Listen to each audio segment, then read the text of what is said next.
राधे राधे जय एकविरा. तर माझी तुळशी विवाहाची तयारी चालू होती. तर मी रांगोळी वगैरे काढून घेतली आणि जेवण मग करायला घेतला.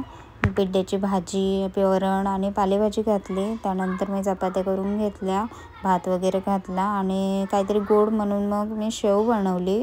आणि मग किचन वगैरे साफ केला, भांडी वगैरे घासून मग तुळशीला मला साडी लावायची होती. तर मी त्यासाठी खाली गेली, साडी वगैरे लावून झाली. एकीकडे रांगोळ्या काढल्या, रांगोळ्या पण पूर्ण काढून झाल्या. त्याच्यानंतर मी वरती येऊन देवाला नैवेद्य दाखवलं आणि खाली पण सगळा नैवेद्य वगैरे सगळं घेऊन गेली. मी पूजन वगैरे करायला घेतला. मी देवउठणी एकादशीनंतर होणारा हा विवाह भगवान विष्णू आणि तुळशी आपल्या हिंदू धर्मात अत्यंत पवित्र मानला जातो. तुळशीला देवी लक्ष्मीचे स्वरूप मानले जाते आणि या विवाह सोहळ्यानंतर सगळे मंगळकार्य सुरू होतात. तुळशी विवाह हा सौभाग्य, समृद्धी आणि मोक्ष प्राप्तीसाठी शुभ मानले जाते. तुळशी वास्तविकमध्ये गोलोकात राहायची. भगवान विष्णूंचे अनन्य भक्त होते तुळशी. भगवान विष्णूंनी वचन दिला होता की मी तुझ्याशी विवाह करेन. म्हणून देवउठणी एकादशी भगवान विष्णू जेव्हा निद्रेतून जागे होतात त्यानंतर आपले सगळे मंगळ कार्य सुरू होतात. मग अशा प्रकारे सगळं पूजन वगैरे मस्त झाला. अन्विकने मस्त फटाके लावले.